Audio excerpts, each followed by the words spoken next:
Can we just talk about what a lame summer it was for music this year? I mean, sure, we got K pop Demon Hunters, but let's not pretend like last summer wasn't everything.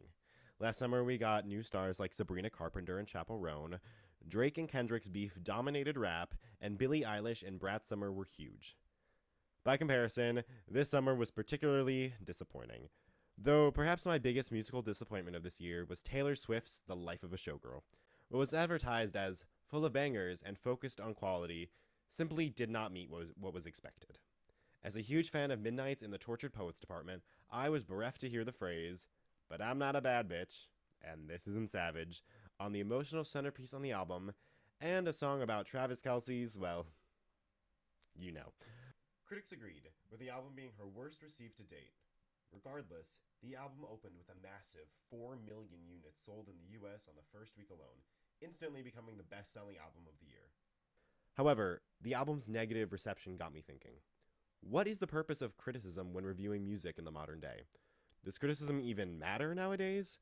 The Life of a Showgirl still became the best-selling album of 2025, so if critics aren't guiding taste, what is?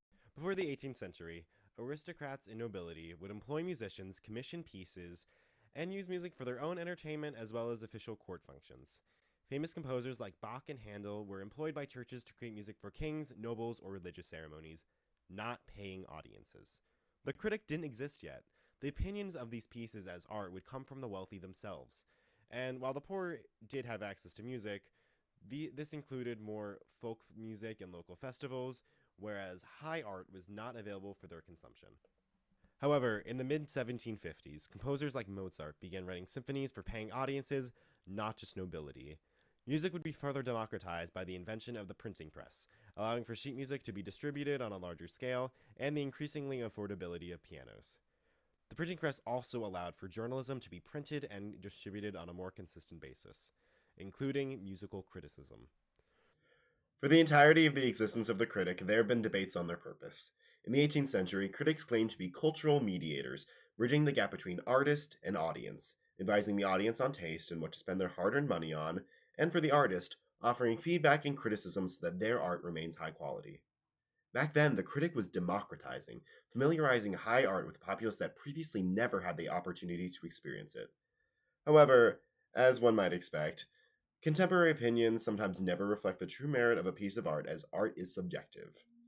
For example, Mozart, often regarded as the greatest musical mind of all time, was slammed by contemporary critics as dense and too complex for ordinary ears. However, critics weren't able to render his music less popular, but they did delay recognition of his work. It wasn't until after his death when musical journalists like Friedrich Rotzlitz and E.T.A. Hoffmann would praise his work's ambitious nature and genius. For much of the 20th century and early 2000s, musical critics were ruthless. Reviewers like Robert Christgau brutally destroyed music they deemed inferior. I mean, this man described George Harrison, the Beatle, as a hoarse dork. Despite this, critical acclaim gave brilliant musicians like the Beatles and Michael Jackson the credibility that helped them move from cultural fads to significant artists. This meant a legion of fans, awards galore, and cultural ubiquity. This was also the time when the term rockism emerged. If you're unfamiliar with the term, a rockist is someone who believes that rock and roll is the only serious music genre worthy of critical discussion, arguing that rap and pop music were corporate and lacked artistic merit. This was especially prevalent during the 90s and early 2000s pop teen revival, where older musicians and critics would slam the credibility of artists like NSYNC and Britney Spears and many others, arguing that their music was only enjoyed by dumb teenagers and wasn't worthy to be taken seriously. This attitude towards pop music would continue for a long time. Pitchfork, a publication famous for their malicious takedowns, refused to review any Taylor Swift album until 2017's reputation calling her music boring and bland, despite her winning Album of the Year at the Grammys twice by 2017. I will say, most of the music that critics were slamming was music predominantly enjoyed by teenage girls. And while society will tell us time and time again, teenage girls are not allowed to enjoy anything without it being ruthlessly made fun of.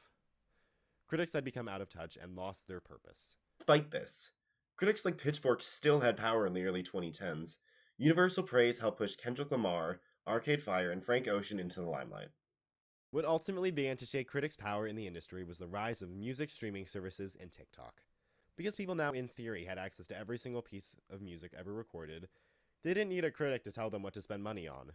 Listening to a song is much faster than reading about it, and having a trending song in your For You page is much more convenient than actually looking for new music. But the problem with this is that it forces an artist to adhere to a convention. In 2020, Spotify launched a controversial feature called Discovery Mode, which allowed artists and labels to accept lower royalty rates in exchange for increased algorithmic promotion of their songs, like on playlists. Spotify presented this as a democratizing tool, amplifying the voices of smaller artists, while industry critics immediately compared it to radio payola of the 1950s, where labels paid radio stations for airplay without disclosing the payment, stating that many Spotify users are essentially unaware that they're even listening to an ad. Spotify also has a ton of features that allow artists to analyze the way people listen to their songs, like the way YouTubers have with YouTube Studio. Artists can see when people stop listening to their song, what parts are replayed, and any other metric associated with the way people listen to their music. Spotify even has a pre-campaign feature, which tells artists what kind of songs will do best on their playlist feature, literally controlling what specific songs people listen to. This is how we end up with a media ecosystem where all of the most popular artists sound the same. Additionally, due to what I'm calling the influencerization of music via TikTok, it is no longer enough to make good art. You must document the process of making your music and upload consistently to avoid losing your audience. The University of Colorado Boulder conducted a study with TikTok musicians and creators, which found that many creators felt pressured to produce content that aligns with what the algorithm rewards, differing from the art that they wanted to create. Many creators felt that the way TikTok metrified success, they felt forced to put out content, intensifying their burnout. Put simply, artists cannot produce their best work when they're forced to adhere to conventions or forced to release art regularly. One of the best albums of all time, Kanye West's My Beautiful Dark Twisted Fantasy, was produced in isolation from the outside world. However, this cannot be done if an artist is forced to document the process of making it via social media. It just can't. The issue with TikTok and streaming services is that there's no account for taste anymore. Bad songs are and become very popular.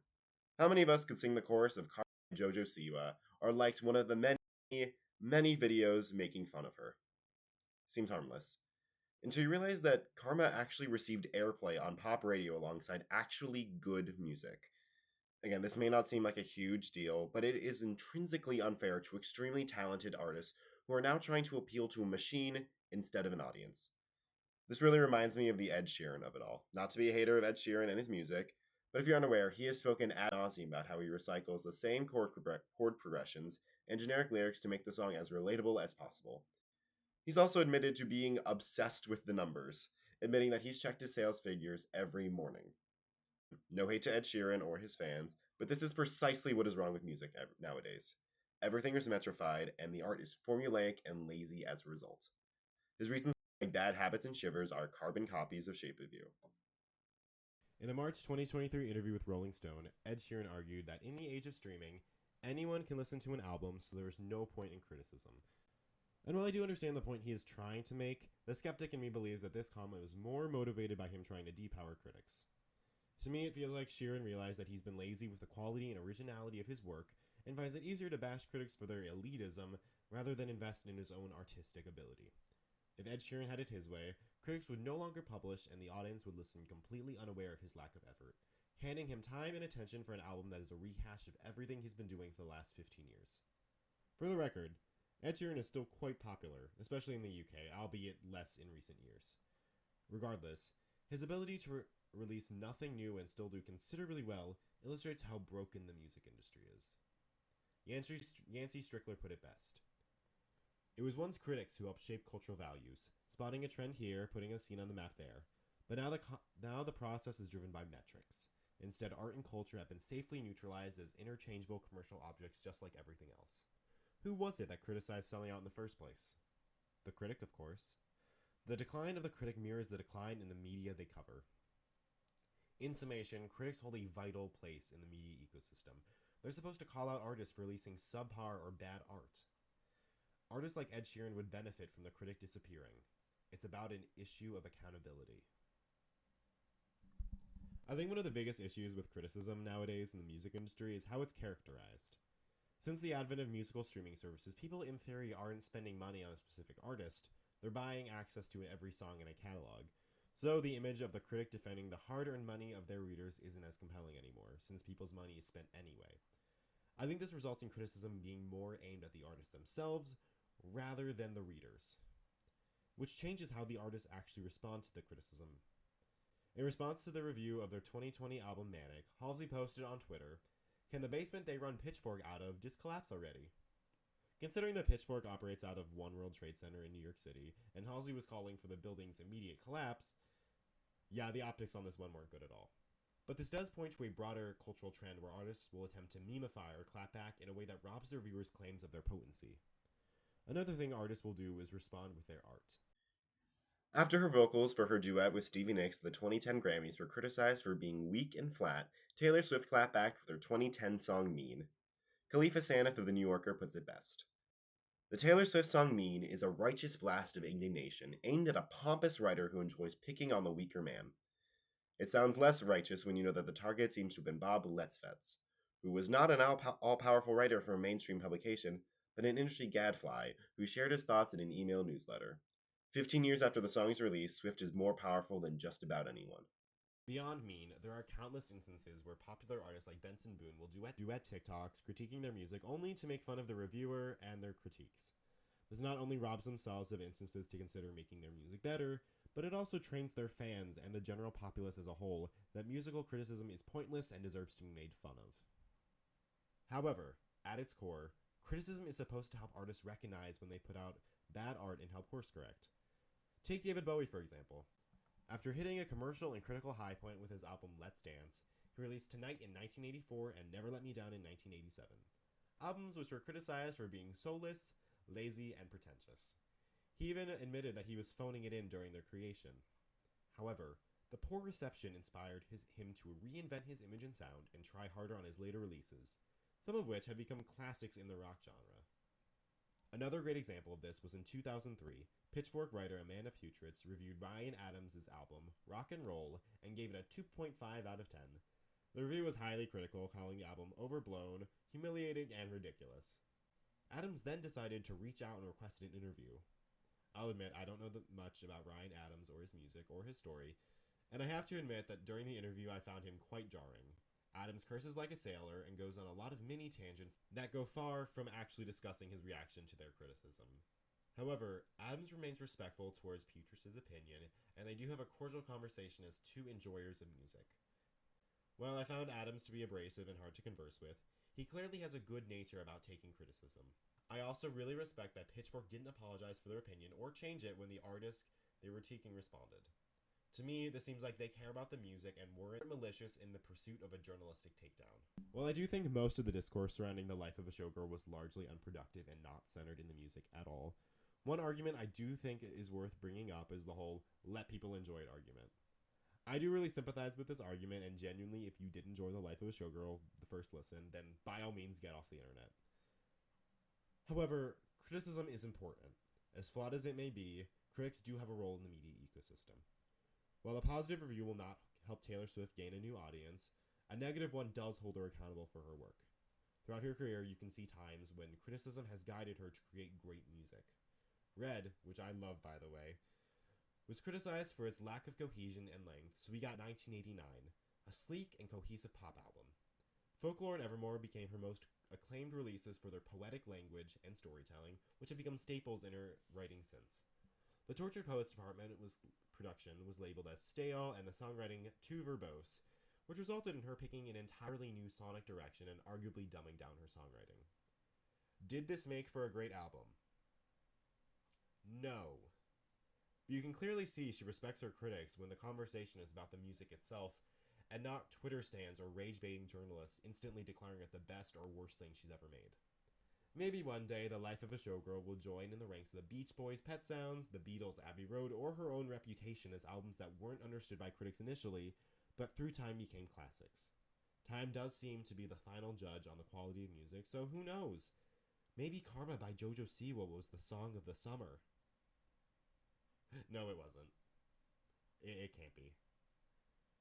But regardless, listening to critics can help you appreciate a great album more than you could if you twice.